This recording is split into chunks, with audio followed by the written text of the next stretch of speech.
本期我们分享一下符咒的用法。道家以符、咒、诀、卜四大功能为主体，都以想象的鬼神世界为前提，面对鬼神世界而施行的，主要靠存想和气法。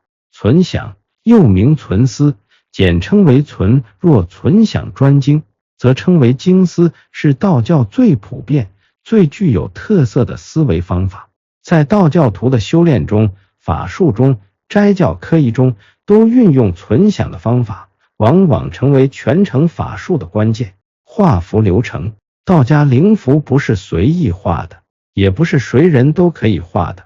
画符之人必须是有品行的传承修行人，画符过程神秘繁琐，制符者必须身有浩然正气，而浩然正气分为阴阳，阴者为地，阳者为天，天地生养万物与人，这样才能始终如一的关照和爱护众生。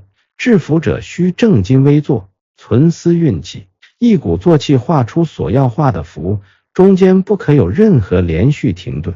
道教画符也有一定程序，不是随意乱画的，绝不能够简单了事，次序颠倒。普通道士画符先要上香跪拜，祝告天地神奇，将要祈祷主事表达出来。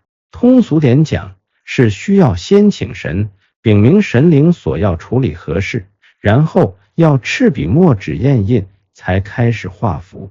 符咒上写有道教信仰的神奇：土地、城隍、东方青地、南方赤地、西方白地、北方黑地、朱雀大将、玄武大将、黑沙大将等。画符前先要静心，专心致志，诚心诚意，肃清邪念，思想专注，并要净身、净面、净手、漱口，准备好水果、米酒、香烛等祭物，还有笔墨、朱砂、黄纸等。对这些用品，道士先用神咒来斥，以使其具有神威。画符前先要定个小目标，绘符人需带着目的绘符，就像中医开处方一样，需对症下药，先找到病根，再寻药才可以。请符人一定要虔诚，心存敬畏，这样才会与灵符产生连接，通过功德转换得到帮助，并且对使用符咒的方法和禁忌必须严格遵守。道家符的用法，每道符因功用不同，可分为7种用法，每个人必须了解其用法才可发挥功效。其用法如下：画法，也就是一般人所说的焚化，直接用火烧即可。要注意火化时，一定要从符尾开始点燃，如果能折成令箭形状，则效果更颖。配法，就是将符纸折戴在身上，大多折成八卦形，然后用胶套装封，便于随身携带。贴法，直接将此道符贴于物品上。另外有种药符是直接将符的正面贴在患处，或是火化后与药物混合一起使用。施法，先将符放在碗中或茶杯中火化成灰，然后再冲阴阳水，等符水澄清后再饮用。煮法，又叫煎法，就是把符放在药壶里煎煮。煮法有2种不同的形式，一种是只用一张符与白水共煮，有时符水会变色，甚至有药味。第二种适合一些中药合煮。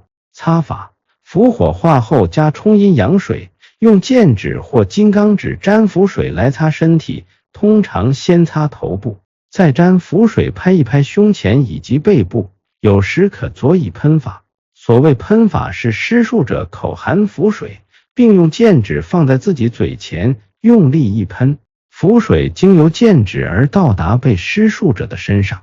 洗法，可直接在浴盆或脸盆将符火化成灰后，再加阴阳水来洗。洗完后将符水泼出户外，或是无人空地，或是让其流入水沟内均可。求符禁忌，符请到后切不可见血，不可弄湿，不可乱扔，不可让别人触摸或观看，请秘密为之。特别是感情和合类的灵符，切不可告知周围人以及你爱的对方，否则会影响效果。若是女性原主，请不要在生理期间将符请出，不佩戴时请放入符袋中，放置在抽屉或者柜子内。打开灵符之前一定要先洗手，并选择僻静或无人处打开，周围不得有鸡、鸭、猫、犬类的动物。家中所养宠物需暂时关到其他房间，更不可有生理期女性在旁。除健康符、护身符、平安符外，其他灵符不可有孕妇在场。补充说明，符咒本无正邪之分，人有善恶利钝之别，道以无心度有情。只要是违背道义、损人利己的原则，请勿请符。切记道法自然，万事皆有因果。符咒讲究道法自然，符法通天则灵信则明。如若持怀疑诋毁态度，请勿请符。本期内容就是分享的道教的符咒的内容。如果你喜欢我的内容，请点赞、关注、转发。感谢你观看本期的内容，我们下期见。